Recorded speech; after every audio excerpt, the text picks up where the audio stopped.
आज इस वीडियो के माध्यम से हम रीतिकालीन रीतिमुक्त कवि घनानंद के सवैया पद की व्याख्या को समझने का प्रयास कर रहे हैं।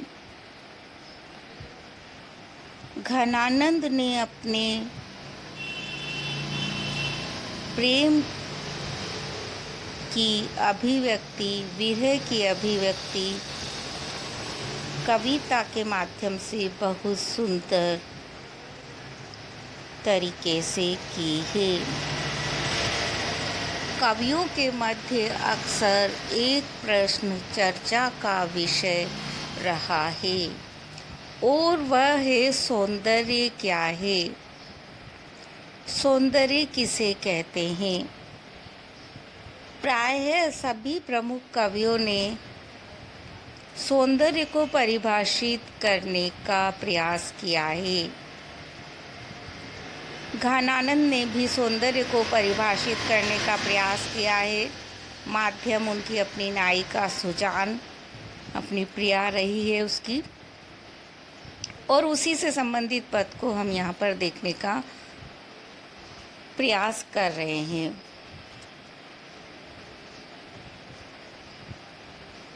प्रश्न उठता है, सौंदर्य वस्तुगत है या व्यक्तिगत, व्यक्तिनिष्ठ है या वस्तुनिष्ठ है? बिहारी ने इस विषय में कहा है, समय समय सुंदर सभी रूप कुरूप न कोई। समय समय पर हर कोई सुंदर होता है और कोई रूपवान और कुरूपवान नहीं होता है। उन्होंने ये भी कहा है, लिखन बैठे जाकी छवि गई गई गर्भ गरुड़। मतलब सौंदर्य ऐसा है जो प्रतिक्षण बदलता रहता है। इसी तरह घनानंद ने भी अपने पद में सुजान के सौंदर्य को अभिव्यक्ति देने का बड़ा सुंदर प्रयास किया है। हम उनका पद देखते हैं पहले, फिर उसकी व्याख्या को समझने का प्रयास करेंगे। रावरे रूप की रीति अनूप नयो नयो लागत जू जू निहारिये, त्यों इन आँखिन बानी अनोखी अघानी कहू नहीं आनी त्यारिये। एक ही जीव हुतो सो तो वार्यो, सुजान संकोचो सोच सहारिये। रो की रहे न दहे घनानंद, बावरी रीच के हाथ धनी हारिये। ये उनका पद है। सवैया छंद में उन्होंने अपनी बात कही है और वह सुजान के सौंदर्य के माध्यम से सौंदर्य को परिभाषित करते हुए कहते हैं, रावरे अर्थात आपके रूप की, सौंदर्य की रीति अर्थात नियम तरीका अनुपम है। ऐसा है जिसकी उपमा किसी से नहीं दी जा सकती। अर्थात आपके सौंदर्य का जो नियम है, तरीका है, वह एक अलग ही प्रकार का है जिसकी उपमा किसी से नहीं दी जा सकती। नयो नयो लागत जू जू निहारिये। क्यों अनोखा है, क्यों अनुपमेय है, उसका कारण भी उन्होंने यहाँ पर बतलाया है। और कवि का कथन है, नयो नयो लागत, नया नया नवीन नवीन ही प्रतीत होता है। जू जू निहारिये, जैसे जैसे मैं तुम्हें निहारता हूँ, देखता हूँ, वैसे वह प्रतिक्षण मुझे नया लगता है।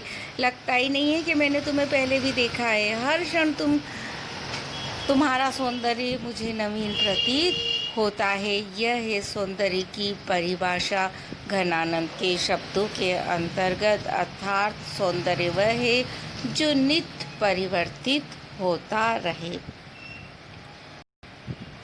सौंदर्य को परिभाषित किया है, साथ ही उनकी आँखों की क्या स्थिति है, इसे वह अगली पंक्ति में अभिव्यक्ति देने का प्रयास कर रहे हैं। त्यों इन आँखिन बानी अनोखी, इसी तरह से वो कहते हैं, त्यों इसी प्रकार इन आँखिन, इन आँखों की भी बानी अर्थात नियम, इनकी आदत अनोखी विशिष्ट हो गई है। जैसे आपके सौंदर्य की विशिष्टता है, वो जब जब देखता हूँ नया नया लगता है, उसी तरह मेरी आँखों की भी विशेष आदत हो गई है। अघानी कहूँ नहीं आनी तिहारिये। अघानी अर्थात संतुष्ट, कहूँ नहीं, कहीं नहीं होती। आनी मतलब आपके, तिहारिये मतलब तुम्हारे। आनी मतलब अन्य स्थान पर, तुम्हारे अतिरिक्त किसी अन्य स्थान पर यह संतुष्ट ही नहीं होती है। ये केवल तुम्हारे ही सौंदर्य का पान करना चाहती है। इस माध्यम से कवि अपनी एक निष्ठता सुजान के प्रति अभिव्यक्त कर रहे हैं।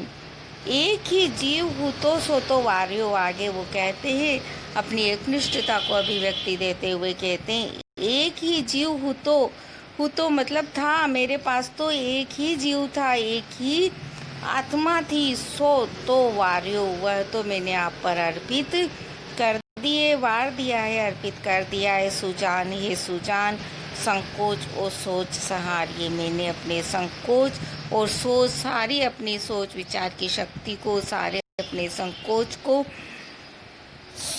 संहार दिया है, छोड़ दिया है और अपने जीव को पूर्णतः निष्ठावान होकर आप पर ही अपने हृदय को अर्पित कर दिया है। मुझे इस बात पर कोई संकोच नहीं है, कोई शर्म नहीं है, कोई विचार नहीं है, कोई गलतफहमी नहीं है और कोई निराशा नहीं है कि मैंने अपने प्राणों को तुम पर अर्पित क्यों किया।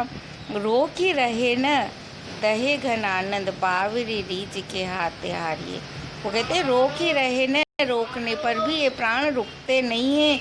दहे घन आनंद, हे घन आनंद देने वाले सुजान, घन आनंद कवि कहते हैं श्लेष के माध्यम से, दहे ये जलते रहते हैं। बावरी रीझ के हाथ निहारिए, क्योंकि यह तो पागल तुम्हारा जो आकर्षण है, अत्यधिक आकर्षित करने वाला तुम्हारी रीझ अर्थात तुम्हारा आकर्षण, तुम्हारा प्रेम, तुम्हारा सौंदर्य है, उसके हाथों हार गए हैं।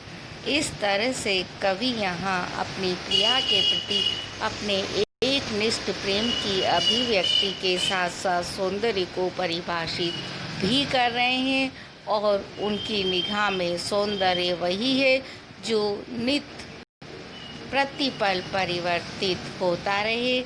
उनकी दृष्टि में उनकी प्रिया का सौंदर्य कुछ इसी प्रकार का है।